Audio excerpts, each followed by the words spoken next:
Salut à toutes et à tous, c'est genre c'est Moquette pour parler de tout, mais surtout de rien. Je fais jamais ça d'habitude, mais là je me devais de faire ça parce que ce que nous a pondu la Toei Animation dernièrement, enfin déjà en règle générale, c'est assez spectaculaire, mais alors là, ils nous ont pondu un nouveau générique pour l'animé de One Piece que je trouve absolument exceptionnel.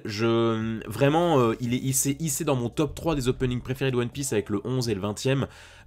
C'est peut-être même mon deuxième préféré ou mon premier, j'arrive pas trop encore à déterminer, mais ce qui est sûr, c'est qu'il est extrêmement haut dans ma tier list, tellement je le trouve exceptionnel, que ce soit au niveau de l'animation, de la direction artistique, de ce que ça raconte, de la musique, du rock dans One Piece.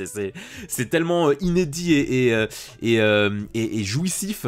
Et en fait, j'avais envie de tout simplement vous partager un petit peu mon analyse de l'opening, parce que mine de rien, cet opening, il raconte énormément de choses, et de façon plus ou moins subtile, mais il y a des éléments qui limite sont quasiment du spoil pour même nous les lecteurs de manga. Alors attention bien sûr, hein, si vous n'avez pas lu les derniers chapitres, si vous n'avez pas lu la fin de Egghead Island, de l'arc de Egghead, alors attention parce que je vais spoiler un max dans cette vidéo. Donc voilà, je pars du principe que vous connaissez la fin de l'arc de Egghead, et si ce n'est pas le cas, si vous êtes Anime Only, je vous conseille très fortement de partir de cette vidéo parce que je vais spoiler un max. Alors, effectivement, le thème principal de cet opening, ça va être le message de Vegapunk au travers du monde, ils sont communiqués pour le monde entier.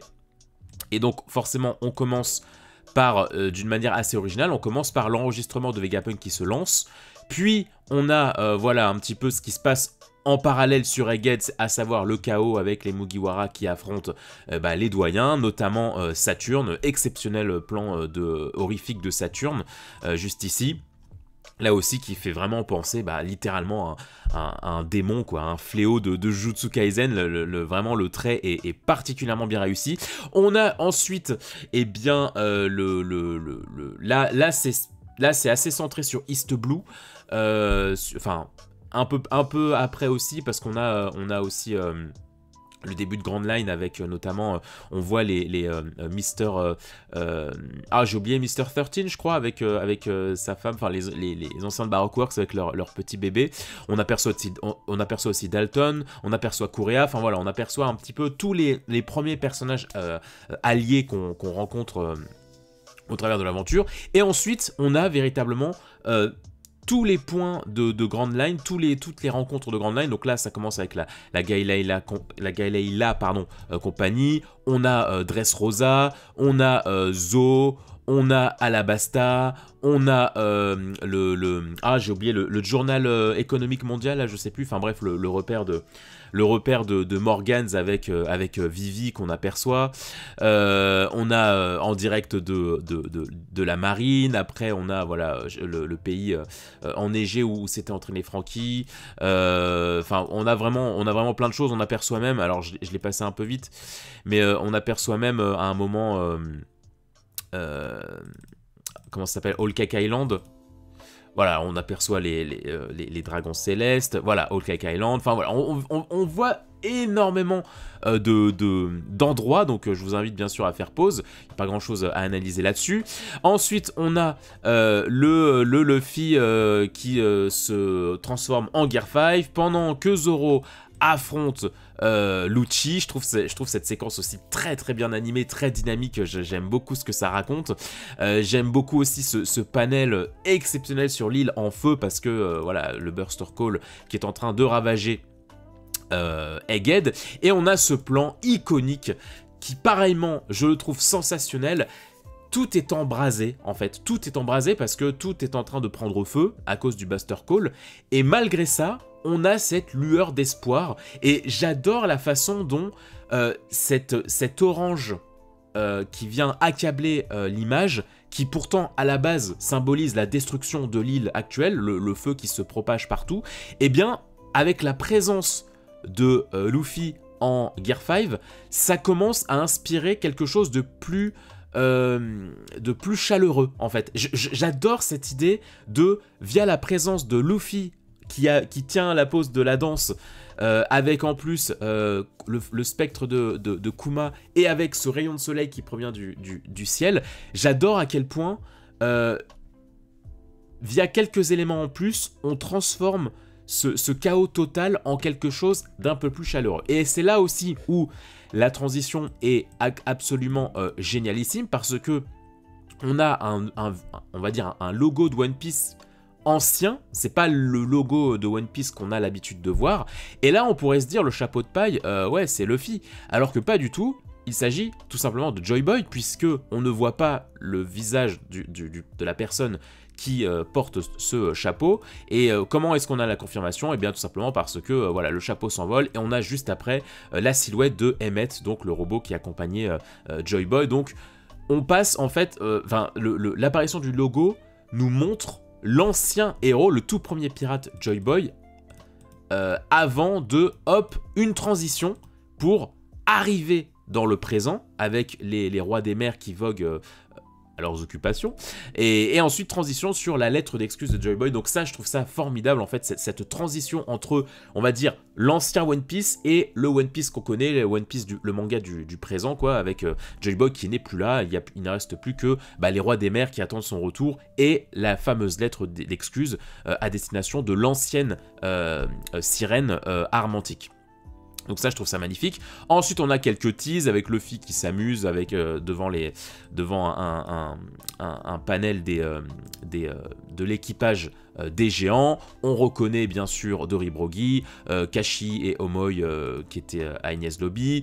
Ensuite, on a on a un petit peu la conspiration entre les Vegapunk qui sont au courant qu'il va falloir enlever leur mémoire pour ne pas se faire prendre par York, parce qu'ils sont au courant que York est sur le point de les trahir. Donc ça, c'est un flashback qu'on verra à la fin de l'arc. Et j'aime bien en fait la manière dont véritablement York est exclu en fait du panel. C'est-à-dire que tu comprends qu'elle n'est pas du tout sur le même plan qu'eux, tout simplement parce que c'est elle la traître et que eux ils sont au courant véritablement de ce qu'elle prépare. Donc ça, je trouve ça intéressant. On a ce plan fantastique de Stussy devant Egghead, puisque elle y perdra la vie en se sacrifiant durant la destruction de l'île.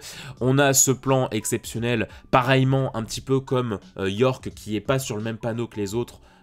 C'est la même chose avec Kizaru, on reprend la même logique de Kizaru qui cache ses yeux pour ne pas qu'on le voit pleurer, parce qu'il est en total désaccord avec les plans de la marine. Il n'est pas sur le même plan que Akainu et les vice-amiraux. Donc là aussi, mise en scène qui est assez intéressante.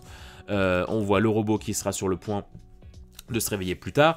Et alors là aussi, pareillement, je trouve ça très intéressant, parce que on a une séparation entre Alabasta en bas, qui sont en train j'allais dire de célébrer, c'est pas le terme, mais qui sont en train de prier en fait la mort de Cobra, et en haut on a Wano Kuni. Et ce qui est très intéressant, et là on va entrer dans des thèmes que je trouve très très cool, parce que l'opening donne l'impression qu'ils connaissent des éléments, que la Toei connaît des éléments que nous, même lecteurs manga, on n'a pas encore. C'est-à-dire que là, ce plan, il est très bien composé. Ne serait-ce parce que Alabasta et Wano Kuni ne sont pas sur la même échelle. C'est-à-dire que Alabasta se trouve dans la première partie de Grand Line, tandis que Wano Kuni se trouve dans la seconde partie de Grand Line. C'est-à-dire que, techniquement, sauf si vous avez de quoi traverser Campbelt, etc., les deux pays ne peuvent pas se rejoindre. Ils ne peuvent pas... un habitant de Wano ne peut pas se rendre à Alabasta hyper facilement. À cause de quoi? À cause de la présence de Red Line qui se trouve juste au centre de ce plan. C'est-à-dire que la ligne qui sépare les deux est littéralement ce qui sépare dans la diégèse les deux pays. C'est-à-dire que là, on voit Red Line, parce que c'est à cause de Red Line que les pays, que le monde ne peut pas se rejoindre. Donc je trouve ça très intéressant, le fait de représenter cette séparation, non pas par une ligne droite, une ligne noire classique, non, on nous montre véritablement ce qui, dans l'histoire, sépare littéralement les personnages, à savoir Red Line. Ils auraient pu juste, tu vois, mettre une séparation comme ils ont fait dans les plans précédents, mais là non, ils ajoutent véritablement le tracé de Red Line. Ça aussi, je trouve ça très beau. au-delà du fait que, comme je le disais, les deux endroits sont séparés, parce que là, on a d'un côté le Lucia et de l'autre l'île des Hommes-Poissons. Ce que je trouve très poétique, en quelque sorte, dans ce plan, c'est que l'accent est quand même assez posé sur Shirahoshi et la laitière, j'ai oublié son nom. Et ce que je trouve assez poétique, c'est que les deux sont impliqués par les événements, alors qu'elles n'ont pas du tout le même rôle. Enfin, elles n'ont pas du tout la même fonction. C'est-à-dire qu'il y en a une qui est une princesse, donc véritablement une élite dans la hiérarchie, et l'autre qui est juste une paysanne. Et je trouve ça hyper poétique, la façon dont les deux sont, certes, n'ont pas du tout le même rôle politique, mais ça reste deux êtres humains, enfin ça reste deux jeunes femmes qui s'inquiètent devant le même danger en fait du monde qui risque de disparaître. Et je trouve ça très poétique en fait de voir que c'est pas parce qu'il y en a une qui est princesse et que l'autre qui est une paysanne qu'elles ne partagent pas les mêmes craintes et les mêmes doutes en fait. Je trouve ça très, très intéressant, avec, voilà, encore une fois, la main de Im-sama qui vient avec le papillon, et bien, voilà, tout détruire, tout ravager, en sachant encore une fois que pareillement, la main est en direction du centre, donc de Redline, donc là où elle se trouve littéralement. Donc voilà, elle détruit tout. Ce plan qui symbolise également le fait que l'histoire, ainsi que l'histoire des océans est en quelque sorte eh bien, manquante dans l'histoire des différentes études. Voilà, il y a un vide qui est en quelque sorte la clé à tout. En fait, c'est cette partie de l'histoire du siècle oublié probablement qu'il nous faut trouver, parce que c'est ce qui apportera la lumière, bien évidemment. Mais sauf que tout est menacé, toutes ces connaissances sont menacées de disparaître et de sombrer dans l'océan. Ça, véritablement, eh bien, symbole de ce que expliquera Vegapunk dans son discours, à savoir que le monde risque d'être englouti. Et ensuite, on passe à l'arrivée du refrain, avec les doyens qui se virtualise directement sur Egghead sous forme démoniaque, avec ce plan absolument somptueux de Luffy qui écarte l'œil de Im-sama en mode « Non, non, non, moi je viens apporter la lumière.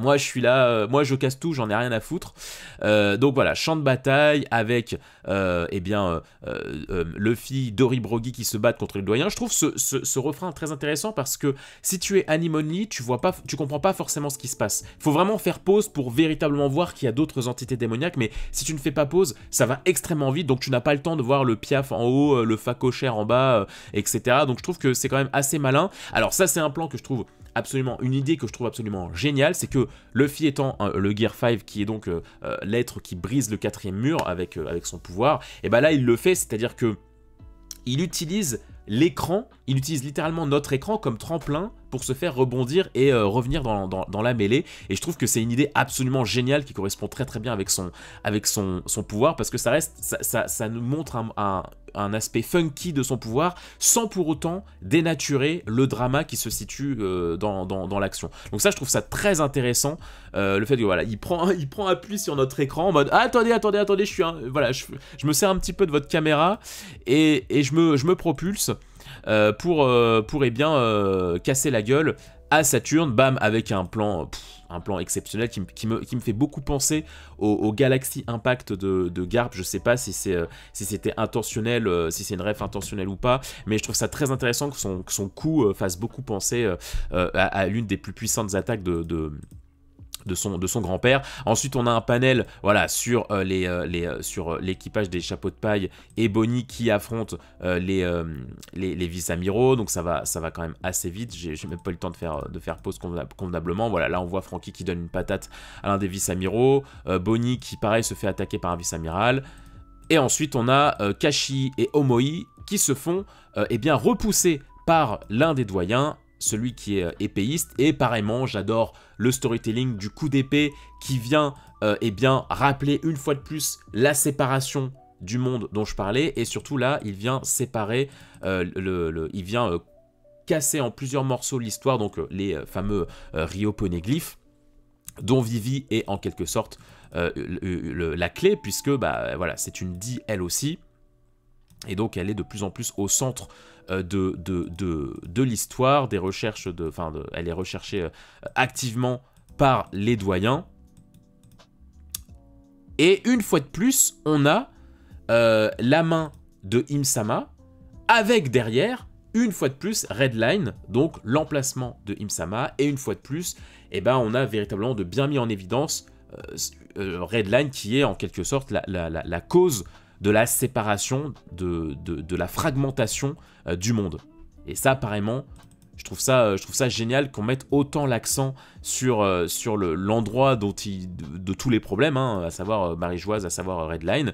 On a des avis de recherche qui volent avec, comme ceux qui sont vraiment bien reconnaissables, eh bien, l'avis de recherche de Luffy et de Vivi, tous les deux des 10, avec ce plan aussi pareillement incroyable de Im-sama qui utilise sa lame pour trancher la photo de Shirahoshi, puisqu'elle est en quelque sorte la réincarnation de la sirène qui s'est alliée à Joy Boy il y a des siècles de cela.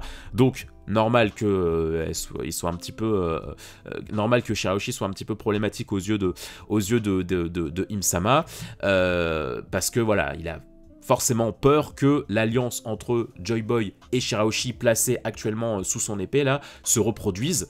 Donc bah voilà, le Shirahoshi est aussi bien une cible que les Luffy, et j'adore ce détail du di bien mis en évidence sur la lame de Im-sama, c'est absolument magnifique. Ce plan aussi, pareillement, incroyable. Alors, il raconte pas grand chose, si ce n'est que, bah oui, c'est les 4 empereurs actuels. Je trouve que les jeux de couleurs et de lumière sont exceptionnels, avec ensuite une série de plans avec la même valeur de plan d'un personnage central qui est entouré de différents autres personnages. Donc là, on a Figarland entouré des chevaliers divins qui peuvent être reconnaissables si tu prends en compte leur carrure et qu'on prend en compte les chevaliers divins qu'on connaît dans l'arc d'après. Ils peuvent être reconnaissables, je trouve. Ensuite, on a un plan sur Koby et plus exactement les Swords. On a Akainu qui est présent en opposition à Aokiji, donc ça apparemment, est-ce que c'est bien un indice sur le fait que Aokiji n'a pas véritablement quitté la marine? Je pense très honnêtement que oui. Ensuite, on a un plan somptueux sur Sabo, entouré des révolutionnaires. Un plan sur Dragon qui nous fait directement penser à sa venue à Lockdown au début du manga. Et là, pareil, est-ce que c'est un possible indice comme l'est un petit peu la représentation de Redline, comme quoi ça nous met en évidence qu'il faut détruire Redline si on veut trouver le One Piece. Et là, pareil, on a ce plan de Dragon qui disparaît en un éclair, pile au moment où l'éclair frappe l'échafaud, hein, où Luffy a failli se faire tuer par Baggy. Donc là apparemment, est-ce que ce ne serait pas un indice sur le fruit potentiel de Dragon, puisque voilà, assez étrange qu'un éclair et qu'une tempête se propagent pile au moment où Luffy est en danger à Lockdown. C'est assez curieux. Et alors, chose que j'adore aussi dans cet enchaînement, c'est que là, on va remonter le temps en l'espace de quelques secondes, c'est-à-dire que là, on est sur l'exécution de Luffy, et hop, on remonte le temps, et bam, on est à l'exécution de Roger. Et ce que je trouve très intéressant dans ce plan des deux personnes qui se font exécuter sur la place publique, c'est que y a de la foule au moment où il y a les deux personnages qui se font exécuter, mais entre-temps, il y a une sorte de désintérêt pour les gens pour cette place. Il y a quelques personnes, il y a quelques pecnos, mais qui ne font pas plus attention que ça à l'échafaud. Et en fait, moi, c'est ça que je trouve assez intéressant, c'est que, alors oui, tu pourrais dire que bah oui, c'est que quand il y a une exécution que ça rassemble des foules. Mais moi, ce que je trouve très intéressant dans cette symbolique, c'est que il y a ce côté où en fait, ça me fait véritablement penser à rassemblement. C'est-à-dire que non pas un rassemblement pervers en mode ouais, quelqu'un va se faire tuer et tout, on veut assister à ça. Non, c'est plus un truc de Roger et Luffy ont été les deux seules personnes en l'espace de 20 ans à être capables de rassembler des gens. Moi, c'est cette symbolique que je trouve absolument sublime dans cet enchaînement de séquences, avec le fameux plan de Roger qui se fait exécuter. Et alors aussi, apparemment, chose qui est absolument brillante, c'est que dans la musique, dans l'opening, au moment où le chanteur place le mot Yume dans la musique, donc Yume qui veut dire rêve, et bien pile à ce moment-là, on a cet échange entre Roger Oden et Edward Newgate, qui, bien, on le sait, hein, sont un petit peu, sont les ancêtres, si je puis dire, de ce trio Sabo, Ace, Luffy. C'est vraiment deux trios qui se ressemblent sur beaucoup d'aspects. Et véritablement, voilà, on a cette espèce de de temps qui, pareillement, défile. On passe du trio ancien au trio de jeunes enfants, à Yamato et Ace Yamato qui apprend toute l'histoire sur Oden, qui est hypé par la place de Luffy dans toute cette histoire. Et donc, encore une fois, au moment où Yume résonne dans la musique, on a tous les plans qui font écho au rêve, puisque là, c'est le début en quelque sorte, du rêve le rêve de Luffy commence, parce que c'est à ce moment-là que Luffy prend la mer. Plan d'après, on a le passage où chaque Mugiwara parle de son rêve qui lui est propre. Ensuite, on a le plan de Barbe Noire qui balance au chapeau de paille « Les hommes ne cesseront jamais d'avoir des rêves ». Et juste après, on a ce plan subjectif parce qu'on voit véritablement les deux sandales de Luffy, on voit les deux pieds de chaque côté, puisqu'il s'agit de la scène où Luffy révèle à son équipage que « Bah oui, je rêve de devenir le roi des pirates, mais j'ai un autre rêve, j'ai un autre rêve que j'aimerais bien réaliser ». Au-delà de tout ça, donc voilà, toute la symbolique du rêve qui s'enchaînent dans ces plans absolument magnifiques, avec l'envol des mouettes. Et ça pareil, je trouve ça con, je trouve que c'est un détail con, mais que je trouve terriblement magnifique, cette idée que bah, c'est un peu les mouettes qui, dans ce manga, qui transmettent l'histoire aux gens. C'est un peu eux qui racontent l'histoire de One Piece aux différents personnages dans l'histoire. Et ensuite, on va avoir ce remélange entre passé et présent.